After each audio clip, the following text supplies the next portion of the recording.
Optional হিস্ট্রির part 10 নিয়ে আজ আমরা ডিসকাশন করব।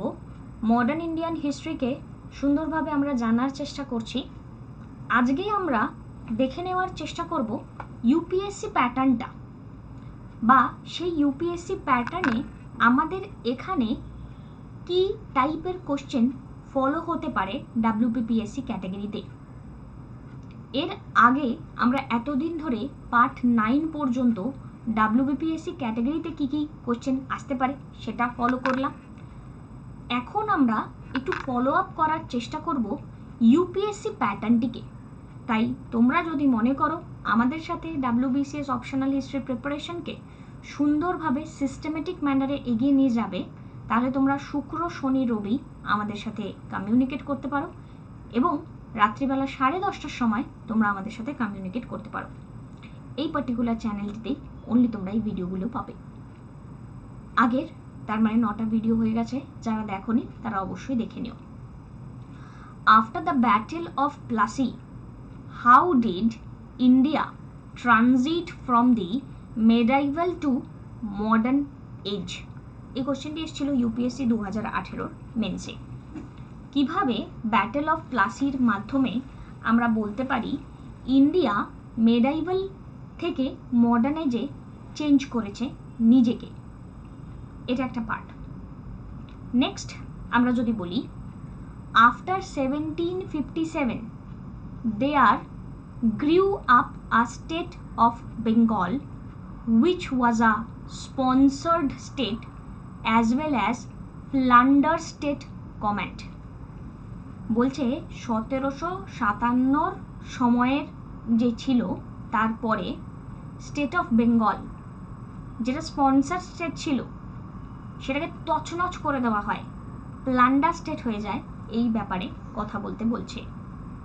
The battle of Plassey was not a great battle, a great betrayal. Comment করতে বলেছে। এই যে ব্যাটেল প্লাসির যেটি হয়েছে, এটি শুধু যুদ্ধ নয়, এখানে ঠকানো হয়েছে, আমরা জানি বিট্রে করা হয়েছে। এই ব্যাপারে কমেন্ট করতে বলছে। Discuss the causes that lead to the economic drain in Bengal following the battle of Plassey. So cos এখানে ডিক্লেয়ার করার কথা বলা হচ্ছে ব্যাটেল অফ প্লাসির কারণ, যার ফলস্বরূপ আমরা দেখতে পারি ইকোনমিক ড্রেন হয়েছে। ব্যাটেল অফ প্লাসির পরেই মারাত্মক ইকোনমিক ড্রেন হয়েছে আমাদের এখানকার। Plassey did not complete the British conquest of India. একমাত্র প্লাসি, তার দ্বারা ব্রিটিশ কনকুয়েস্ট ইন্ডিয়াতে কমপ্লিট হয়নি।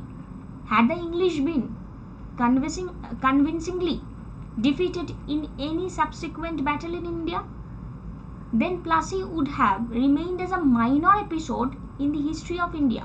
বলছে এই যে প্লাসি, এই প্লাসির দ্বারা ব্রিটিশ কনকুয়েস্ট যেটা, সেই কনকুয়েস্ট কমপ্লিট হয়নি, বলতে পারো প্লাসি একটা minor episode. Critically examine the battle of Buxar was more important for British men than the battle of Plassey, justify this answer। Battle of Plassey থেকে বেশি পরিমাণে প্রয়োজনীয় ছিল ব্যাটেল অফ বাক্সার। সো এই যে এতগুলো প্রশ্ন আমরা এখানে দেখতে পারলাম, একদম প্রথম থেকে যদি গুনি, এটা অলরেডি এসে গিয়েছে 1, 2, 3, 4, 5, 6, এই 6টি প্রশ্ন। এই 6টি প্রশ্নর প্যাটার্নটা, বেসটা পুরোটাই ডিপেন্ড করে রয়েছে ব্যাটেল অফ প্লাসির উপর। তুমি যদি ব্যাটেল অফ প্লাসি সম্পর্কে না জানো, ব্যাটেল অফ প্লাসির সম্পর্কে তোমার কোনো গভীর জ্ঞান না থাকে, তাহলে battle of Plassey, battle of Buxar বা এই কিছুদিন আগের ফারুক শিয়ারের যে গোল্ডেন ফারমান, এই টাইমটা, রবার্ট ক্লাইভ, এদেরকে যদি না জানো তাহলে তুমি পারবে কি করে? তাই তোমাকে আগে গল্পটা জানতে হবে। গল্প যদি জানার হয়, ডেসক্রিপশনে আমার প্রোফাইলের লিঙ্ক প্রোভাইড করা রয়েছে। তোমাদের সাথে আমি স্পেশাল ক্লাসেস প্রোভাইড করে থাকি। তোমাদের যদি মনে হয় তোমরা আমার সাথে যুক্ত থাকতে চাও, তোমরা আমার সাথে যুক্ত থাকতে পারো। আজকে আমরা একটু ইন্ট্রোডাকশন নেব ব্যাটেল অফ প্লাসিকে নিয়ে। আমি ব্যাটেল অফ প্লাসির প্রত্যেকটা কনটেক্সট তোমাদেরকে আলোচনা করে দেবো, বাট আগে যদি ব্যাটেল অফ প্লাসি কাকে বলে যদি না বলি, তাহলে তো আলোচনা সম্পূর্ণ হবে না। তাই আগে সেই ব্যাপারটা নিয়ে একটু কথা বলি। ব্যাটেল অফ প্লাসির প্রিলিউড টু দি ব্যাটেল, এই মুহূর্তে এই যে ডিউরেশনটা নিয়ে আমরা কথা বলছি 1757, তার ঠিক আগে আমরা যদি দেখি বড় কোনো ঘটনা ঘটেছে, সেটি হলো 1707 অরঙ্গজেব এখানে কি করেছেন, অরঙ্গজেবের মৃত্যু হয়েছে। অরঙ্গজেবের মৃত্যুর পরে অরঙ্গজেবের পরবর্তী ল্যাটার মুঘলরা কেউই তেমন যোগ্য মুঘল সাম্রাজ্যের রুলার ছিলেন না, যারা সময়ের সাথে সাথে নিজেদের সাম্রাজ্যকে শুধু ক্ষয় করেছেন, কারণ তাদের দ্বারা কখনোই কোনো রকম উন্নতি আমরা দেখতে পাইনি। Official of the company made rampant misuse of its trade privileges that are adversely affected the Nawab finance. এবং নবাব কোথা থেকে এলো?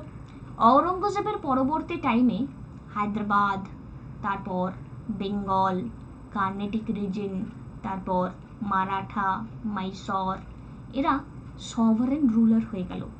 কারণ এই যে মুঘলরা যারা ছিল, তারা কেউ ক্যাপাসিটি ছিল না, তাদের ক্যাপাসিটি না থাকার ফলস্বরূপ এক্ষেত্রে আমরা কি দেখতে পারলাম?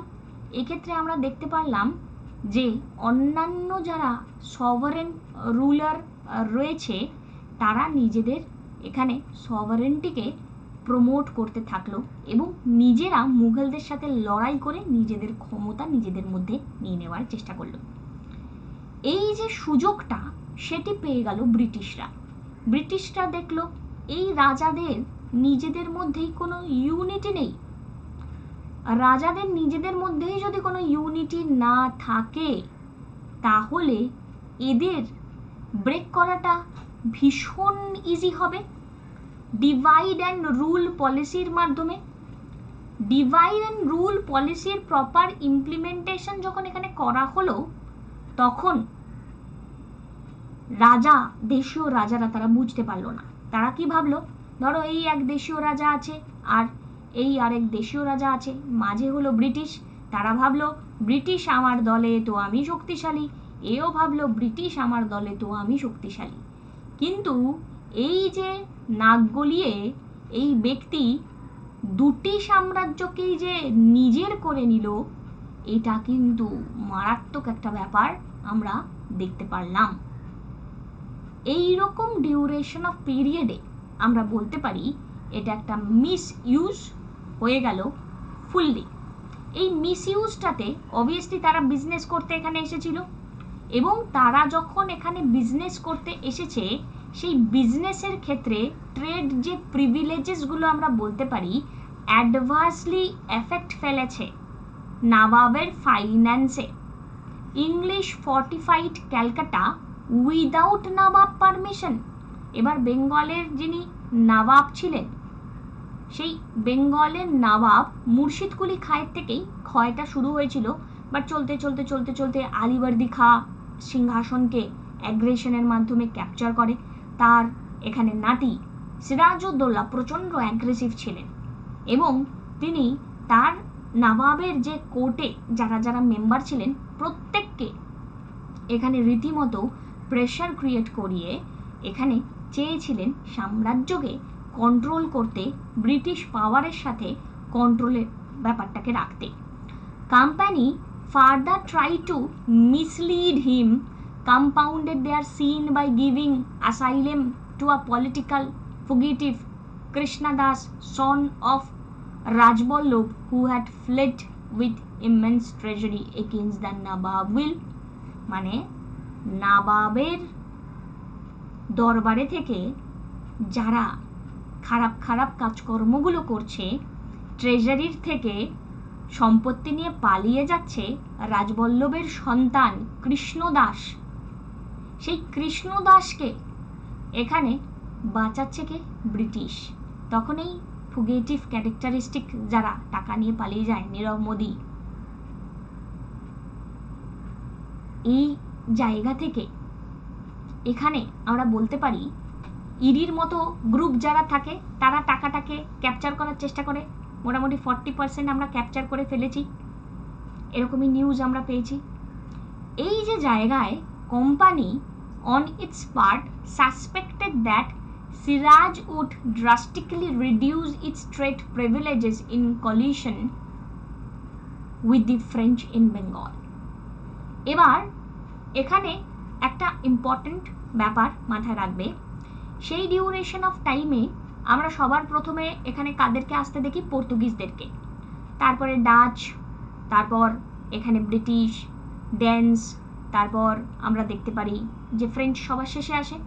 তো ফ্রেঞ্চ যখন সবার শেষে আসে, ফ্রেঞ্চের আসা, ফ্রেঞ্চ বেসিক্যালি মানে ফ্রেঞ্চ গভর্নমেন্টের তরফ থেকে রিপ্রেজেন্টেটিভরা আসে। এরা কিন্তু আলাদা করে কোনো বিজনেস কোম্পানি ছিল না, এরা আলাদা করে কোনো বিজনেসের বেস এদের ছিল না, যার ফলস্বরূপ এরা যখন আসে, এরা যখন আমাদের এখানে হামলা করে, এবং ব্রিটিশরা যেহেতু একটা স্ট্রং কোম্পানি ছিল, ওরা অলরেডি 1600 সাল থেকে এখানে রাজত্ব করছে, বিজনেস করছে। 1608-এ জাহাঙ্গীরের থেকে এখানে এসে জাহাঙ্গীরের থেকে ফারমান পেয়ে গিয়ে বেশ কিছুদিনের মধ্যে রমরমা বাজার করে ফেলেছে, এবং এরা পর্তুগিজদের থেকে পাওয়ারফুল হয়ে গেছে, পর্তুগিজদেরকে পর্যন্ত তাড়িয়ে দিয়েছে। এদের বিজনেস ইন্টারেস্টে এরা কি কখনো ফ্রান্সকে জায়গা করে দেবে? ফ্রান্সের পজিশনটাকে এখানে কন্ট্রোল করার চেষ্টা করবে।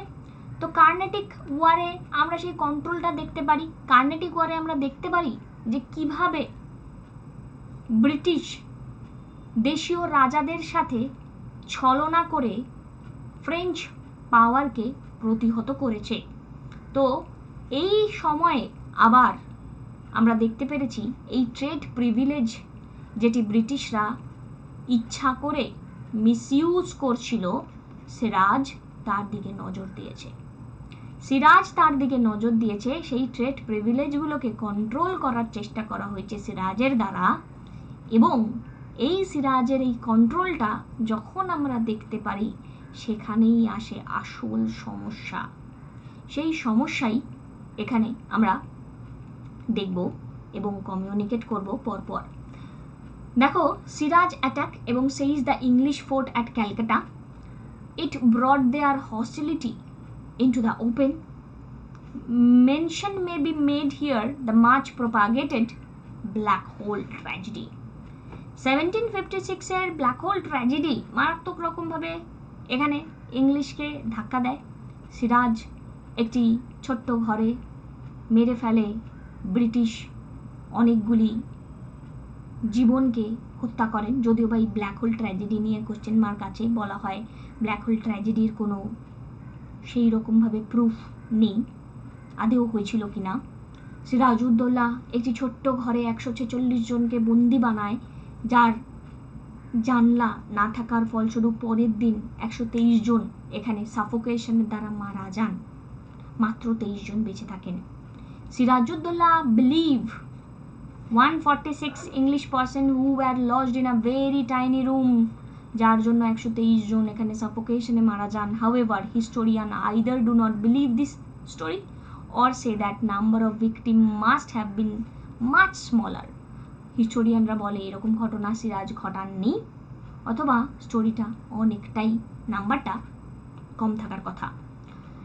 The battle, the arrival of a strong force under the command of Robert Clive at Calcutta from Madras strengthened the English position in Bengal.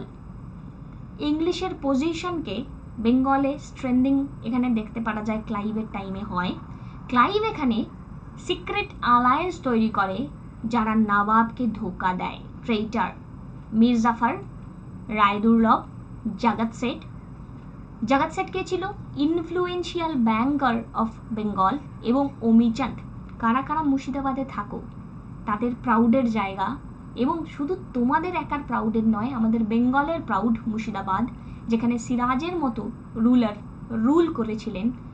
এবং অবশ্যই তারা একটা এক্সট্রা লাইক দাও। মুর্শিদাবাদ যারা থাকো তারা কমেন্ট করে জানাতে পারো তারা মুর্শিদাবাদে তাদের এই লোকেশনগুলো তারা ভিজিট করেছো কিনা। মুর্শিদাবাদ আমার একটি প্রিয় জায়গা, অন্যতম প্রিয় জায়গা। এবং এই ইনফ্লুয়েন্সিয়াল কনসেপ্টটা আমরা যদি দেখি, যারা মুর্শিদাবাদ গিয়েছো তারা জানবে জগৎ শেঠের বাড়িতে এখনও এত বেশ কিছু দুর্লভ জিনিস রয়েছে, যার থেকে বোঝা যায় তিনি সেই মুহূর্তে কতটা মানে বড় লোক ছিলেন। এরকম একটা ডিল করে দেওয়া হয় এবং মীর জাফরকে বলা হয় কি আপনাকে দ্বিতীয় নবাব বানানো হবে, এখানে কোম্পানি আপনাকে রিওয়ার্ড দেবে, আপনি শুধু সিরাজকে ধরিয়ে দিন।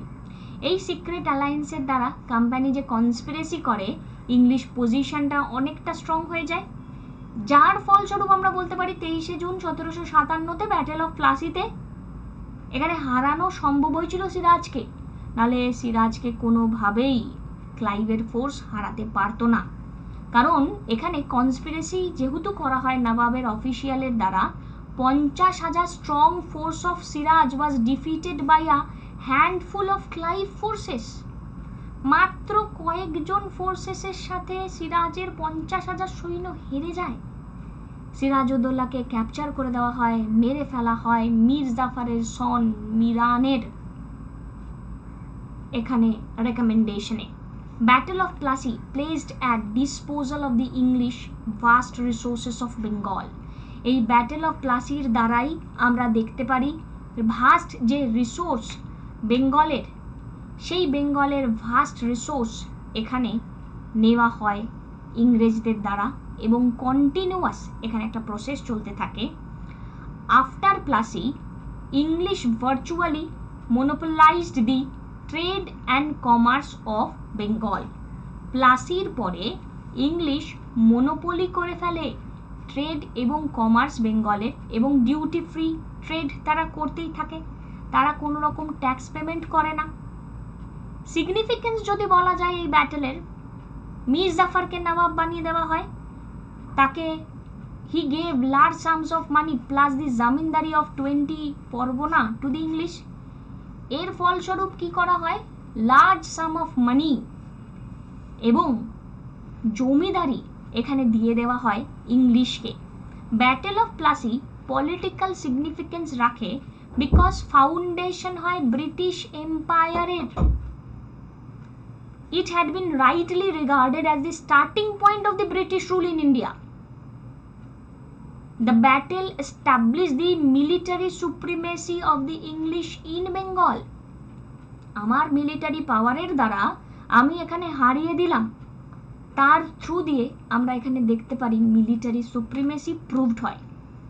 দেয়ার মেন রাইভাল ফ্রেঞ্চ, ফ্রেঞ্চের আর কোনো অস্তিত্ব থাকে না, এবং they obtain a grant of territory for the maintenance of a properly equipped military force and their prestige increased manifold. হঠাৎ করে দেখা যায় আর তো কেউ নেই রুল করার মতো বেঙ্গলে, ওনার পাওয়ার ব্রিটিশদের পাওয়ার বেড়ে যায়। But there was no apparent change in the form of government, though the supreme control of affairs passed to Clive, on whose support the new Nawab Mir Zafar was entirely dependent on maintaining his newly acquired position. নবাব তো হয়েছে, but নবাব হয়েও তার পজিশনকে এখানে কিছু করে উঠতে পারছে না, তার পজিশন এখানে সে কাঠপুতুল হয়ে গেছে। ক্লাইভ এই পুতুল বানিয়ে ফেলেছে মীর জাফরকে, যখন যা টাকা চাইছে নিয়ে নিচ্ছে, ট্রেজারির থেকে যাবতীয় সুবিধা চাইছে নিয়ে দিচ্ছে, এবং নিজের পজিশন এতটাই সে স্ট্রং বানিয়ে ফেলেছে, সে সাধারণভাবে করাপশনে বিশাল পাওয়ারে চলে গেছে। The sovereignty of the English over Calcutta was recognized and English posted a resident at Nawab Court.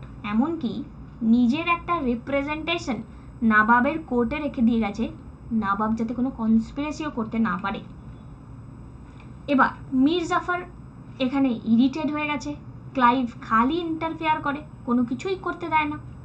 তখন সেক্ষেত্রে দেখা যায় যে তিনি ধরা পড়ে যান ডাচেদের সাথে কনস্পিরেসি করতে গিয়ে চিনসুরাতে।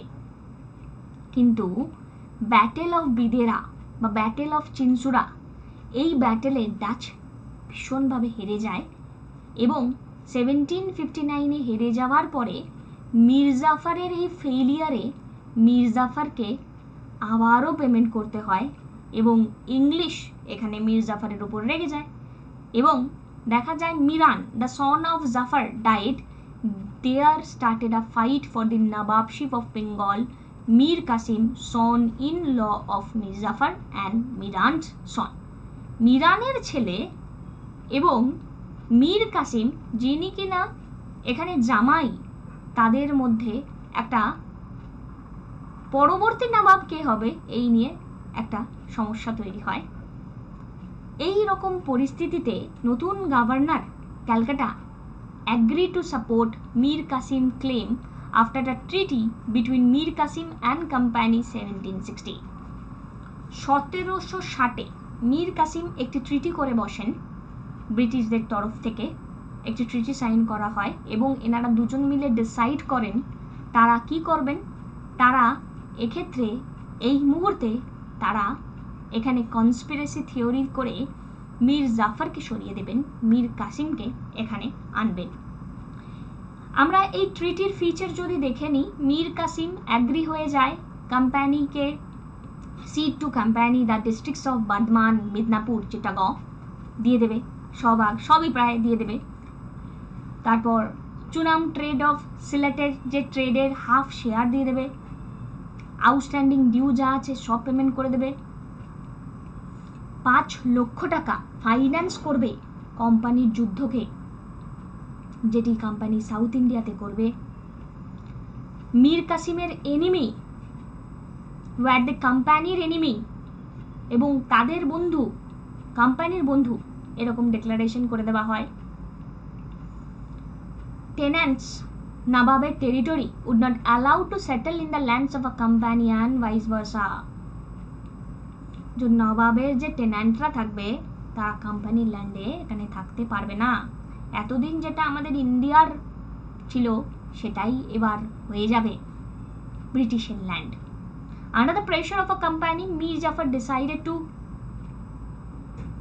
resign in favor of Mir Qasim এবং 1,500 টাকা পার অ্যানাম এখানে মীর জাফরের জন্য ফিক্সড করা হয় সেই সময়। মীর কাসিম কি স্টেপ নেন? মীর কাসিম এখানে আমরা যদি দেখি আলীবর্দী খায়ের পরে যদি কেউ সাকসেসারে ইম্পর্টেন্ট রোল প্লে করে থাকে তিনি হলেন Mir Kasim. After assuming power, Mir Qasim shifted the capital from Murshidabad to Munger. Murshidabad to মুঙ্গেরে এই ক্যাপিটাল শিফট করে দেওয়া হয়। The move was taken to allow safe distance from the company at Calcutta. Calcutta থেকে সেফ একটা ডিস্টেন্স মেনটেন করবে বলে এরকম ডিসিশন নেওয়া হয়। His other important step were reorganizing the bureaucracy with the men of his own choice and remodeling the army to enhance his skill and efficiency. তিনি নিজের পছন্দ মতো বিউরোক্র্যাটদেরকে এখানে নিজের চয়েসের আনেন এবং তাদের স্কিল এবং এফিসিয়েন্সিকে রিমডেল করার চেষ্টা করেন। আজকে এতটাই। এখানে এরপরে আরও গল্প আছে, ক্লাসিকে নিয়ে টাইম টু টাইম আলোচনা করব এবং তোমরা এই যে 6টা প্রশ্ন দেখালাম কিভাবে সেটি লিখতে পারো সেটি নিয়েও কথা বলবো। প্রচুর কোর্সেস আছে, আমাদের সাথে যুক্ত থাকো আনএকাডেমি প্লাসে। কমিউনিকেট করছি তোমাদের সাথে হিস্ট্রি এবং ইন্ডিয়ান ইকোনমিকে নিয়ে। প্রচুর কোর্স যার দ্বারা হিস্ট্রি এবং ইকোনমিক্সের যে ভয়টা তোমাদের থাকে 70 to 80% টার্গেট নিয়ে আমি তোমাদেরকে পড়াই। তোমাদের টার্গেট যাতে তোমরা অ্যাচিভ করতে পারো সেই রকম টেন্ডেন্সি নিয়েই পড়ানো হয়। তো তোমাদের 70 to 80% টার্গেট অ্যাচিভ করতে যদি সাবস্ক্রিপশন নেওয়াটা দরকারি মনে হয় আমাদের সাথে যুক্ত থাকো, অঙ্কিতা লাইভ কোডটি ব্যবহার করো। Thank you, tata.